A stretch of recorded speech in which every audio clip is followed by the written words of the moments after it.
So as you have heard today, we have really high level science ongoing on this area, and in Finland we can be really proud of that work, and you can be proud of your work. And I a little bit warm up the panel, and it's of course the free word if you like to comment, so that we are all here to discuss. But first I start with Mikko, so that as we heard, the research on quantum computing, it has been ongoing for years. And what is a realistic timeline to see concrete activities to happen? And what would you guess to be a first business case or application, even you had the title quantum computer in your presentation? Then I continue something more, but please first the timeline and the first business case. Do you want me to talk with the microphone or not? Okay. Yes. Well, there's lots of things happening already. You know, it's for 20 years, this has been a development mostly in the physics labs in academia, but now companies are investing heavily. I had some names in my slides, but actually that's only a fraction of the industry. There are many companies either already invested and starting to invest. So this is really a bloom of quantum technology we are living now, and lots of action. And but also, of course, as I said, for the quantum computer, we still have not seen a quantum advantage, at least not for the logical quantum computer. And I'm a scientist with a scientist hat now here, so that's why I don't have to be a fortune teller. So I'm not going to tell you a precise date to wait for that to take place. But so some years, how many years? What would you say? We have experiences about artificial intelligence, you know, right. 20 years ago, still we wait. Well, I would say that with AI, it's already taking place in the industry. But yeah, I mean, it could be just a handful of years, or it could take longer. It's something that, as a scientist, I don't wanna predict. But what I want to say is that, I mean, but I was saying that it took 20 years from the birth of the superconducting qubit to this point. It certainly looks like that it's not going to take 20 more years. Okay. Any other comments? Antti, please. If I may add, we were just talking also during the break with Professor Ilkka Tittonen from Aalto that we ignored one part here about kind of like what's already happening right now, and that's around quantum cryptography or quantum key distribution in specific. So in that sense, that already starts to be more or less a commercial field, and that how you can apply kind of like some of the basic principles here already today to in cybersecurity field. So in that sense, then that I think that it's going to be a sort of a gradual process then that kind of like that more and more applications start to go into this quantum 2.0 era.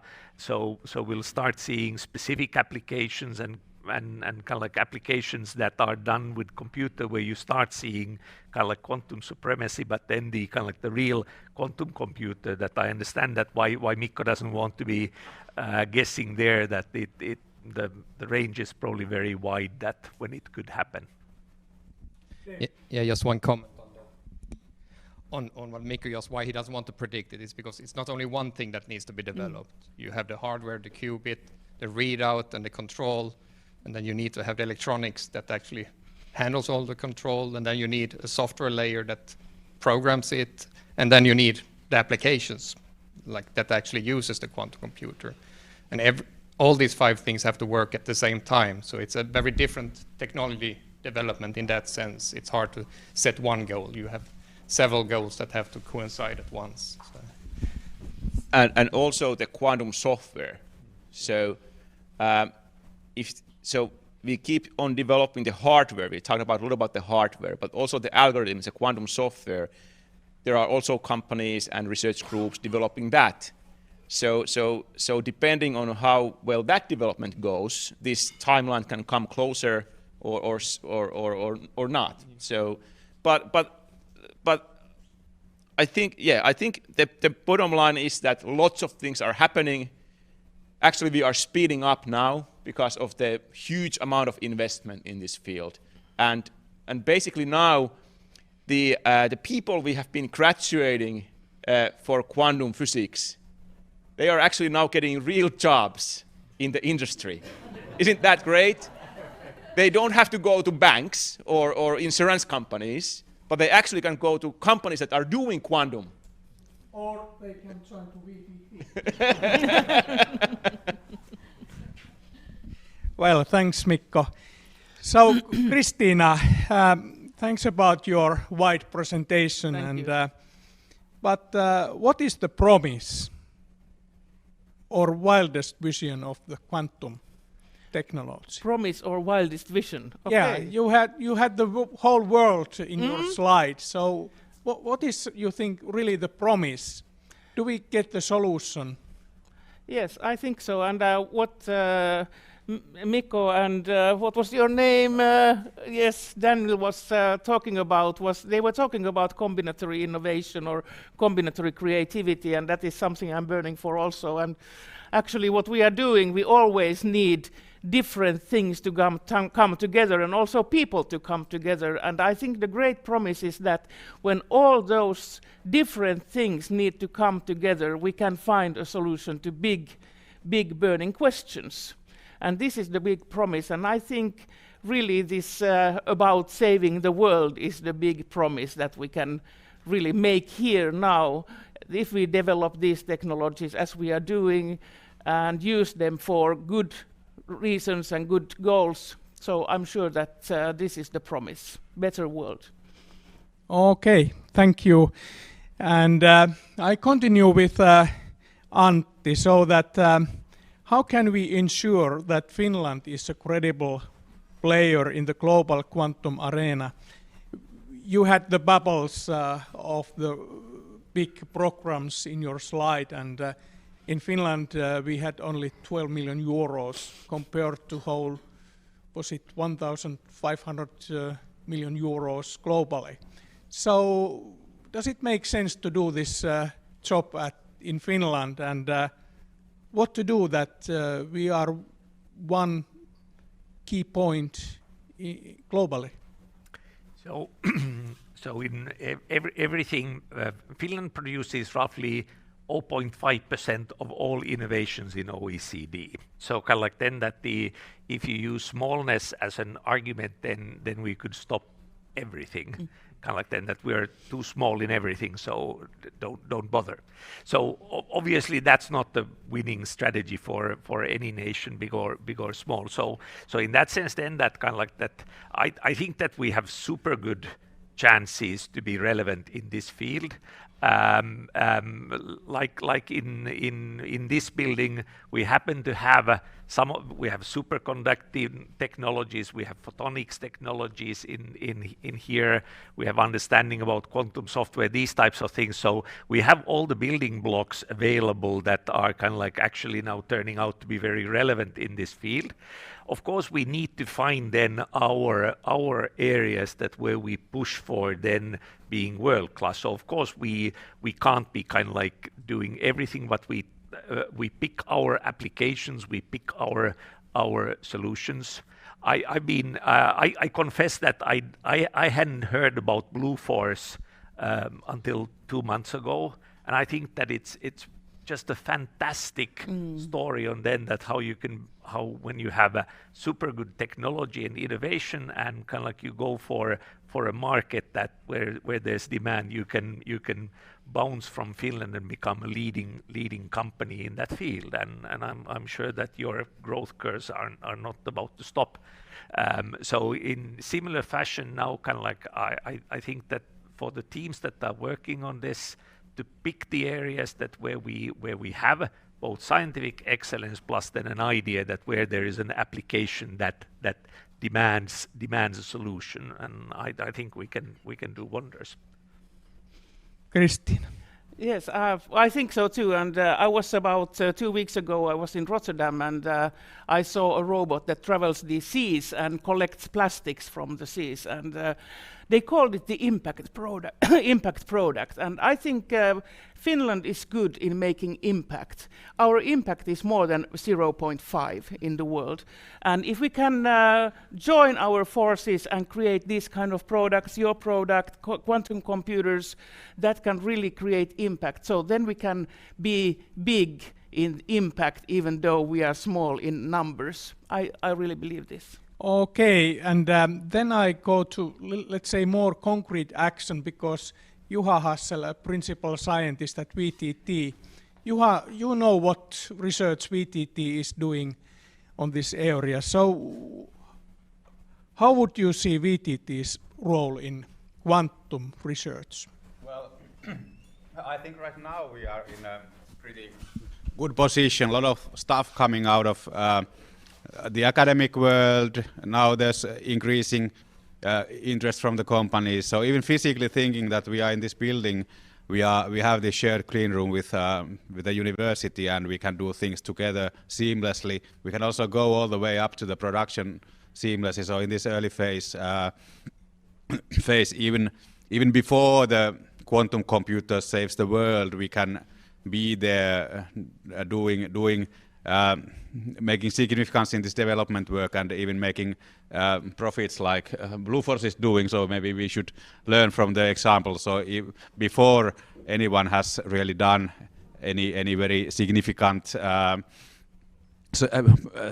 nobody has really solved any hard computational problems with quantum computing, but you can still be there with your innovations. And right now VTT, I think, should be there. And when it will become more end user friendly technology, then we have already this position that we can contribute in the field there too. So I think this is now the very best thing to be for VTT to be doing these things right now. So can I also add something? Yes. So was it Antti or Christina? You showed Feynman's. It was Antti. You showed Feynman's paper. That was one of the very early ideas to use quantum systems to simulate other quantum systems. But even before that, superconducting circuits have been made here in Finland. And now we are using these decades of experience here to make the best systems, or trying to make the best systems in the world.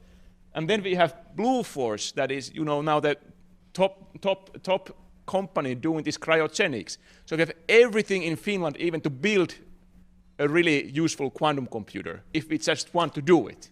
Now it's a question of, do we do it? Yes, we can. Yes. So it's good to hear what your opinions, and you believe to this. So, David,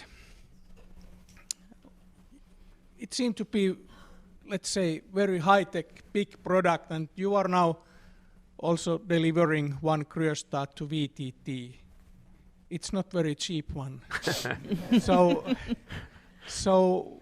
how we can really spread this out from the labs, because I think not all of us, we don't have that amount of money to use for computing. So still, it's not for every man's solution. Can you comment about the complexity and the price level? What would you expect? Yeah, so of course it will, well, one should never say never, but I have a very hard time believing that this will be something you have as a consumer product. So it will be a cloud-based service whenever quantum computing will be available. And then of course the cost is actually not the problem anymore.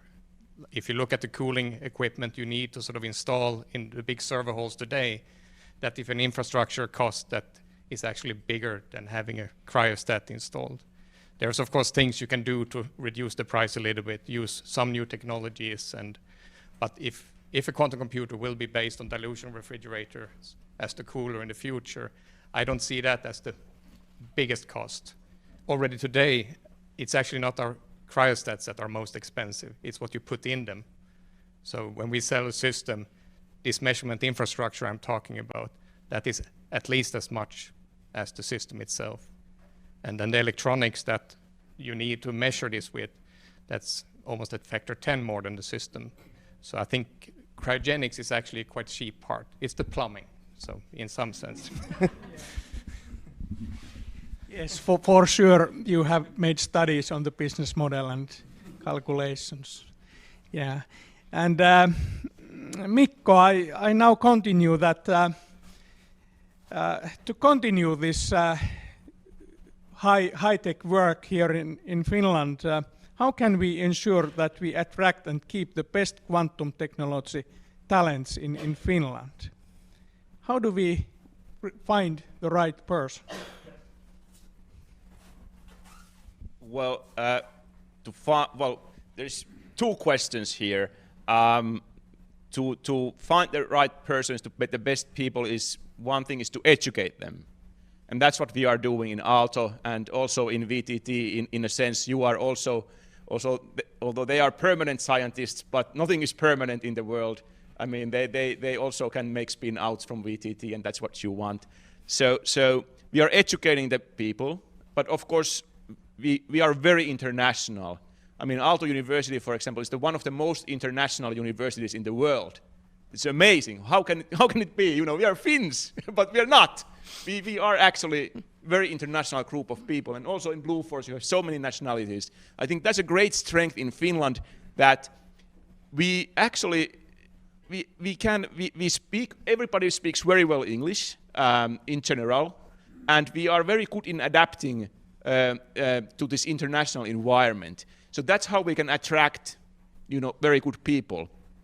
We have to keep on investing to the infrastructure, because that's also one of the key spearheads, that we have a great infrastructure here, but we have to keep on investing and making it even better, thinking to the future, that we have the best tools, because the best people don't want to work with bad tools. They want to work with the best tools. And we need to have the best tools. And of course, we need to have jobs. So we need to have more companies who have more jobs in the quantum business. Christina, please. Yeah, I think that we should we should start, and which is now I see it's creating already a very attractive startup and innovation hub here in Finland, an ecosystem that really draws people here to think that, okay, that's the place I want to be, because that's the place where I can develop myself, I can develop my product. And now as quantum computing is coming out from the science lab to the engineering faculties, so there are more and more opportunities for businesses, and we should be able to show a path to those businesses. Okay, you could work with optimization, you could work with simulations, you could work with this and that, and then come here, because we have this infrastructure, and we have these resources and knowledge and whatever here in Finland. So I think this could be something, so we could kind of become a Silicon Valley of quantum computing here, at least in the northern part of the world. Yes, Don't but laugh. now No, I know. I was smiling because of your great comment, the northern part, because we know that in Australia also they have this. Yes, effort. they have. They have That's the fantastic. southern hemisphere. So they can take care of that. But I continue with you, Christina. We understand something about this topic and the title today. But when we go out to canteen there or to metro station, I think they maybe still think about the ice hockey game we have seen last night, and that was really the match. So how really to make this quantum research results visible, and how to grow up understanding of this topic and opportunities over the wider audience out from this lab or from this room? Yeah. Do you have any idea? Yeah, a little bit. I have been talking about those robotics and artificial intelligence for so long, and I find that I had almost every time explained them from the beginning, because there are people who just don't understand, and we need to find ways to popularize the knowledge into ways that people understand by examples, that for example it could do this, for example it could do that. But I was so proud. I was listening to Mr. Hassel's presentation here and I could understand something. I was so proud. And but turning these ideas into popular talk, that is a challenge. But when we can do that, then we can have the politicians and others also to become interested in the topic, because they realize that, okay, it's important because it can help us, it can help Finland, it can help our company, and then the interest will arise. Because people, they usually care about things which are close to Yes. them and their everyday life. Yes. And this is maybe not yet. Yeah, and people became interested in artificial intelligence and when they found that in Facebook they saw bicycle ads when they were Googling bicycles or something like this. So, oh, it has something to do with me. And the same thing will happen with quantum computers eventually. Okay, but now we can continue with you, gentleman here.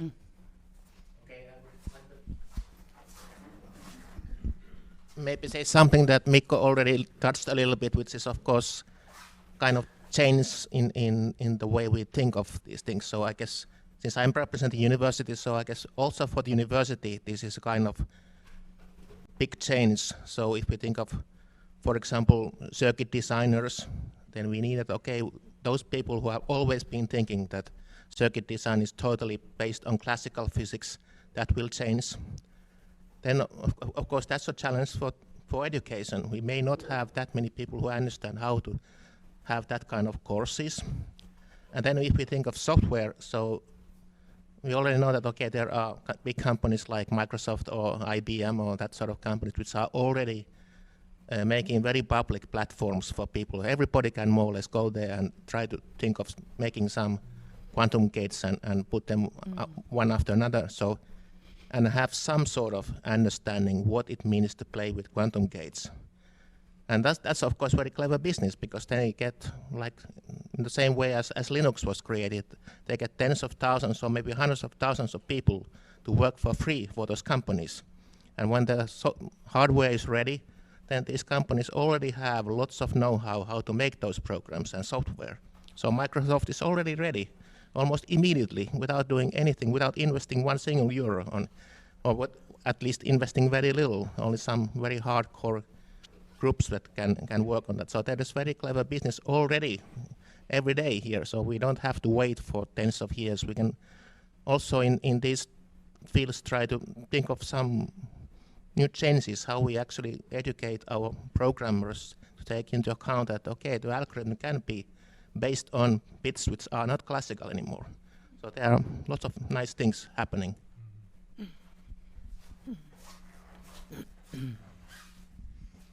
Thank you. Now, Meri, you have had earlier comment. Mikko is back there. Okay, I'd like to comment on the publication part. Wait for the mic.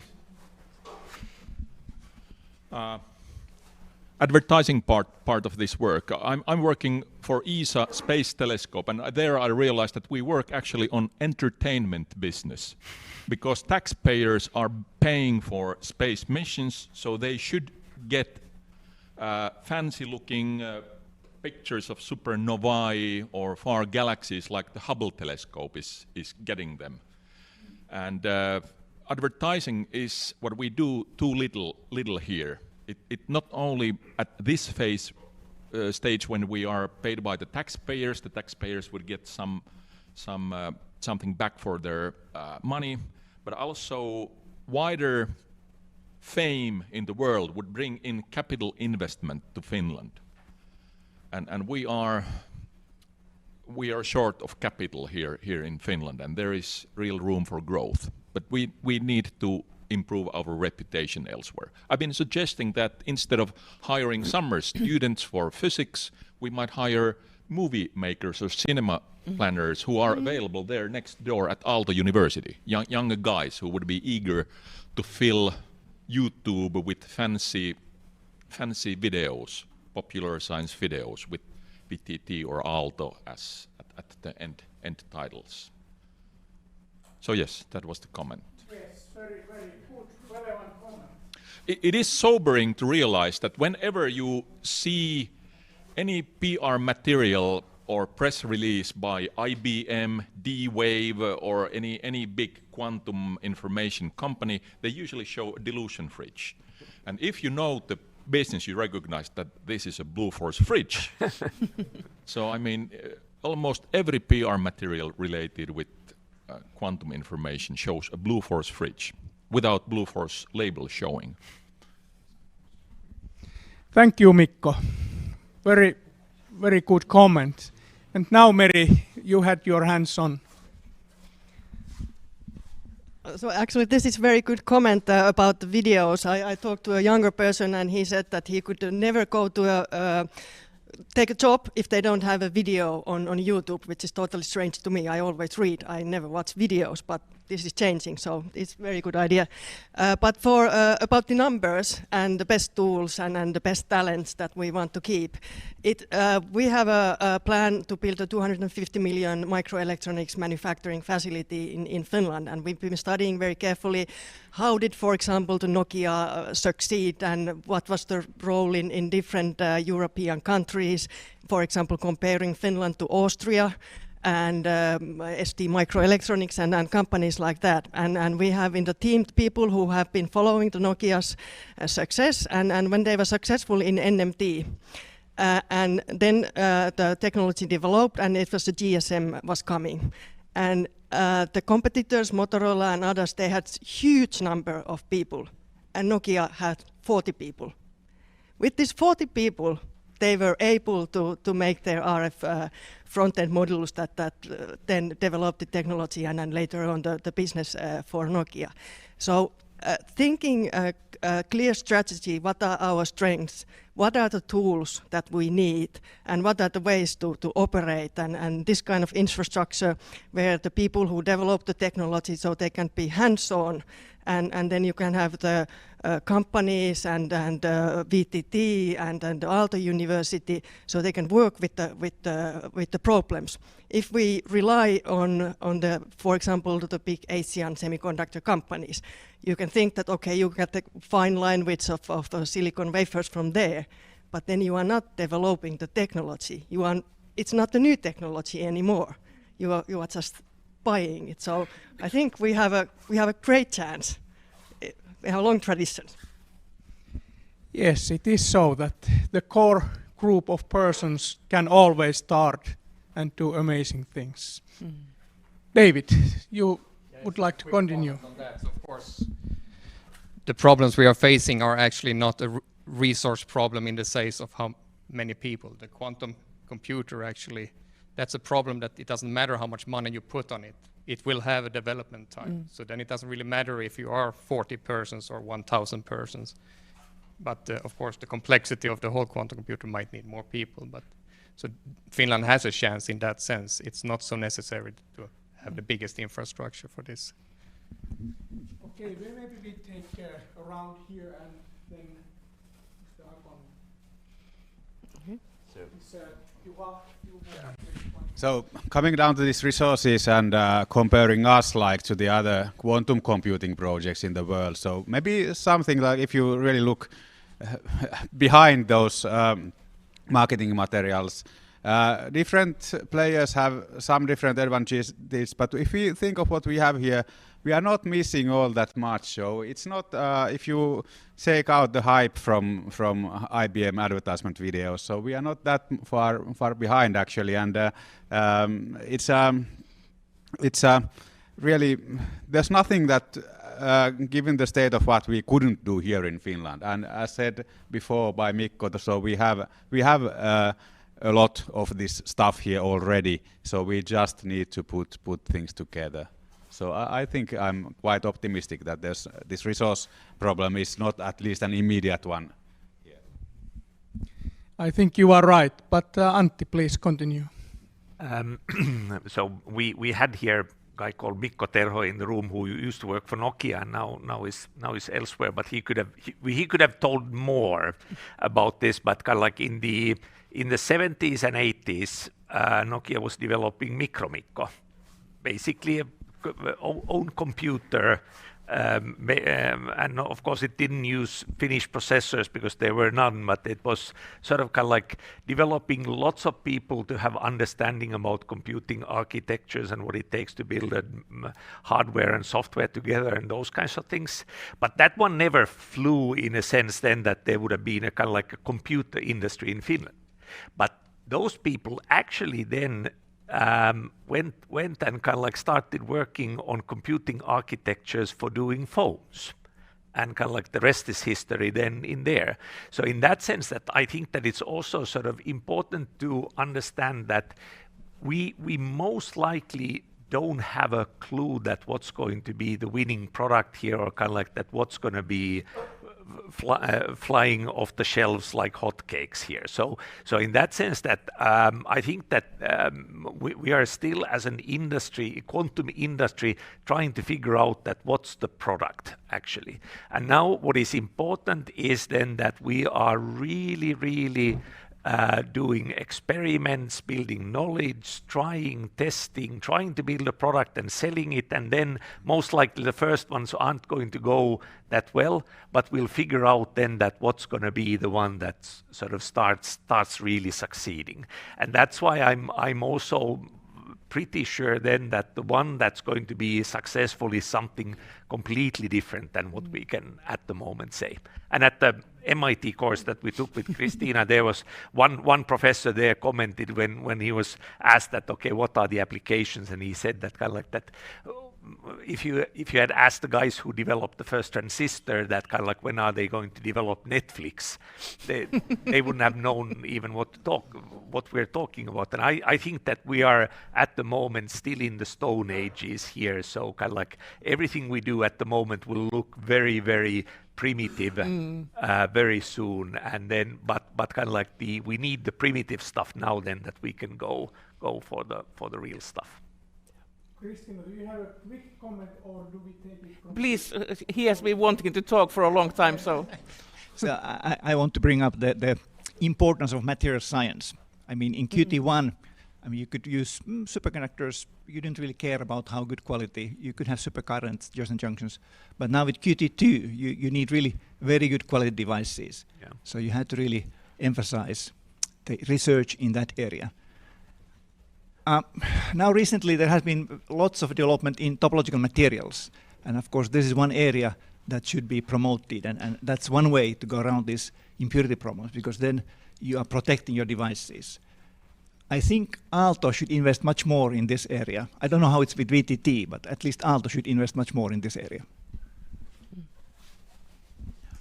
Thanks, and at least we have started our joint professorship, and at VTT side, I'm sure we are thinking our role and the right position and what really to do in concrete. And also we have some investment plans for the future on microelectronics. Maybe that also includes things needed for quantum research, I would suppose.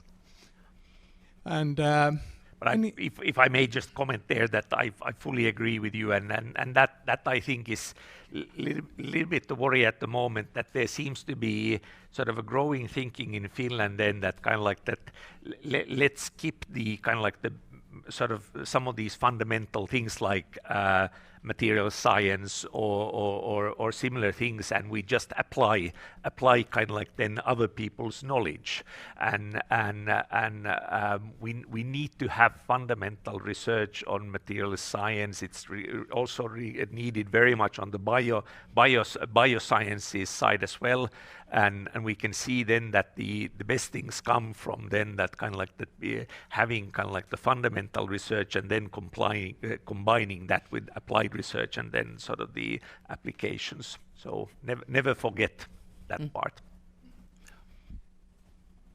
Okay.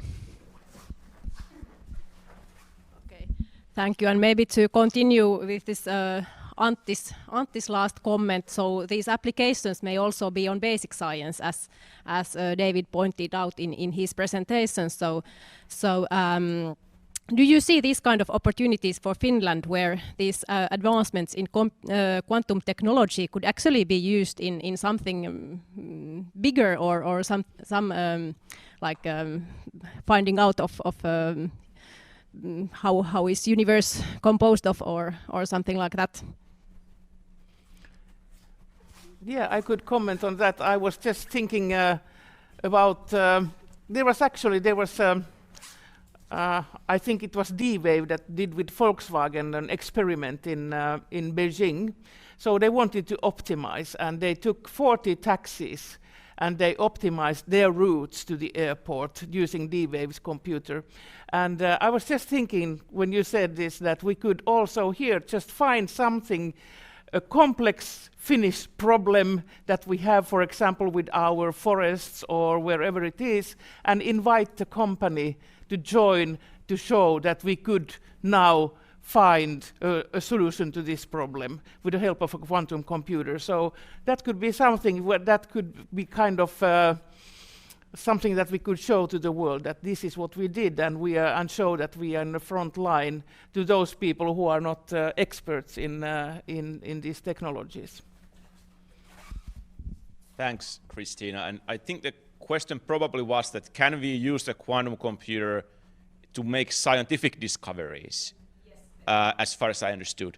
And yes, and we are already actually in the process, because even before we have quantum advantage, quantum supremacy, we keep all the time making new scientific discoveries. One thing is to make the quantum computer possible, and then when we have been doing these quantum chips and devices, we find, sometimes by accident, that wow, we didn't actually want them to work like this, but they do. And what's that? And then we find new phenomena. And once we get this really complicated, large-scale quantum processors which are working accurately, I'm sure there is plenty of new science to learn from that as well. Thank you. Heikki, please use the mic.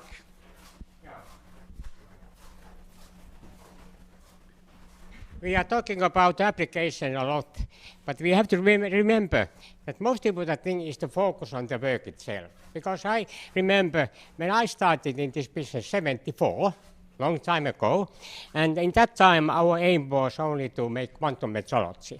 And we didn't worry about the other applications, etc. We only did a good work, very small group, but eager people to try to get the good results.